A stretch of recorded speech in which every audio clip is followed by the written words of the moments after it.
লকেট চ্যাটার্জি সমর্থনে আজকের এই জনসভা। প্রথম থেকে সুন্দর সুন্দর গান শুনলাম, তাই আমারও একটু গান গাইতে ইচ্ছে হয়েছে। 1975 সালে উত্তম কুমারের একটা সিনেমা এসেছিল, নাম ছিল অমানুষ। তাতে একটা গান ছিল, সেই গানটার রূপ বলি আমি গাইব। সেই গানটা ছিল বিপিন বাবুর কারণ সুধা, মেটায় জ্বালা মেটায় ক্ষুধা, মরা মানুষ বাঁচিয়ে তোলে এমনি সে তার জাদু। এই গানটা কেন গাইলাম? কারণ হলো পশ্চিমবাংলার যারা ছেলেমেয়েরা আছে তাদের দুঃখের কষ্ট কথা দিদিভাই ভালো করে বুঝতে পেরে গেছে। তাই দিদিভাই কি করলেন,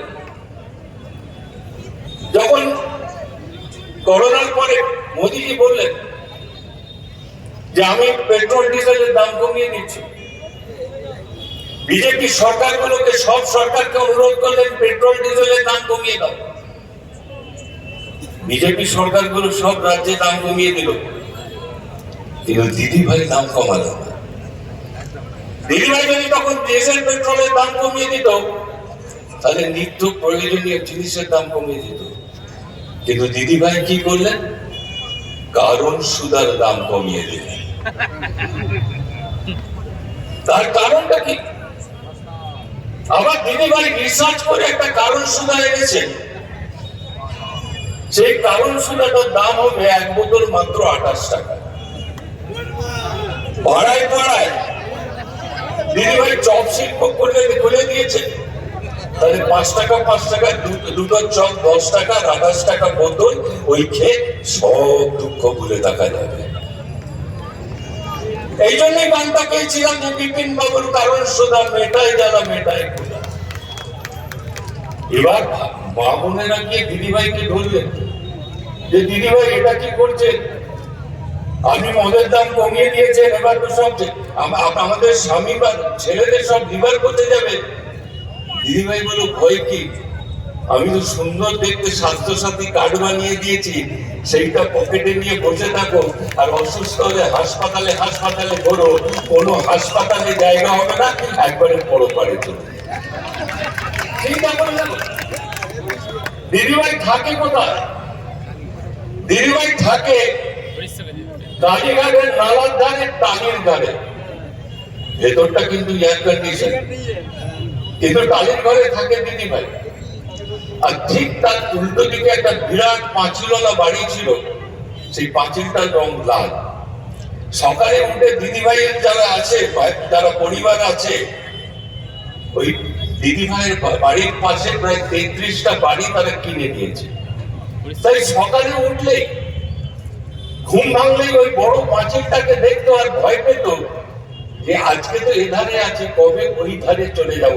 সেই বাড়িটার নাম হলো আলিপুর সেন্ট্রাল জেল। তো তার দিদিভাই তাই কি করলেন, দিদিভাই তার পরিবারের ভয় মেটানোর জন্য ওই আলিপুর সেন্ট্রাল জেলটাকে মিউজিয়াম বানিয়ে দিয়েছে। এখন আর ওখানে কয়েদি থাকে না, তাই তার পরিবারের লোকেরা আর ভয় পায় না। আজকে দেখুন অনেক বক্তা আছে, বক্তব্য রাখবে, তাই আমাকে বলে দেওয়া হয়েছে বেশি বলবেন। আজকে আমি পতাকাগুলো নিয়ে একটু কথা বলব। আজকে সিপিএম এর যারা ক্যান্ডিডেট আবার দাঁড়িয়েছে, প্রায় 33 বছর রাজত্ব করেছিল, সবাই আপনারা তাকে চেনেন, কিন্তু তাদের পতাকা লাগাবার লোক পাওয়া যেত না। এখন আমার দেখছি অনেক দেয়াল লিখেছে, অনেক পতাকা লাগিয়েছে। আমার মনে হয় তৃণমূলেরাই গিয়ে দেয়াল লিখে দিচ্ছে আর পতাকা লাগিয়ে দিচ্ছে, ওদের কাছে কিন্তু লোক নেই।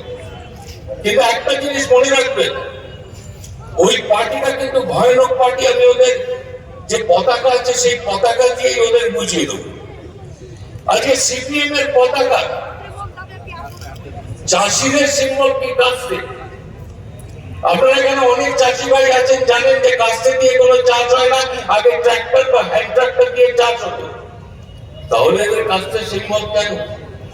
কারণ রোদে জলে ঝড়ে পুড়ে যখন চাষি তার পাকা ফসল ফলাতো, তখন ওদের ক্যাডার বাহিনী ওই কাস্তে দিয়ে ওই পাকা ফসল কেটে নিজেদের গোলায় তুলতো, বাধা দিতে গেলে চাষির গলা কেটে। আজকে ওদের শিল্পের সিম্বলকে হাতুড়ি, একটা বাচ্চা ছেলের হাতে হাতুড়ি ধরিয়ে দিন, এটা ওটা ভেঙে বেড়াবে। এদের স্লোগান কি ছিল? ভেঙে দাও, গড়িয়ে দাও।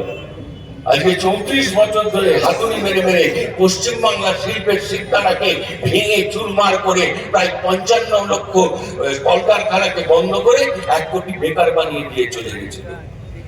আজকে ওদের পতাকার রং কি? আজকে ওদের পতাকার রং কি? পতাকার রং লাল। ওই লাল পতাকাটা নিয়ে রেল লাইনের ধারে গিয়ে দাঁড়ান, যে দারুণ ট্রেন গাড়ি থেমে যাবে। কোথাও ওই লাল পতাকাটা লাগিয়ে আপনি বিপদ লিখে দিন, ধারে কাছে মানুষ যাবে না। ওরা 34 বছর ধরে ওই লাল পতাকা নেড়ে নেড়ে পশ্চিমবাংলার অগ্রগতিকে স্তব্ধ করে দিয়েছিল, রক্তের লাল করে দিয়েছিল পশ্চিমবাংলা। পানতলা থেকে ধানতলা, ছোট আঙুরিয়া, সিঙ্গুর, নন্দীগ্রাম বলতে বলতে রাত্রির কাবার হয়ে যাবে। তাই ভুল করে যেন আপনাদের হাতটা ওই তারা হাতুড়ি কাস্তের দিকে না যায়। দীপাঞ্জন গুহ আমাদের এখানে এসছেন, আমি তাকে মঞ্চে আহ্বান করে নিচ্ছি। তারপরে পালায় বলি, আজকে দিদিভাই ভয় পেয়ে গেছে। দিদিভাই ভয় পেয়ে গেছে কেন? কারণ হাইকোর্টের অর্ডারে ইডি, সিবিআই, এনআইএ তার ক্যাডার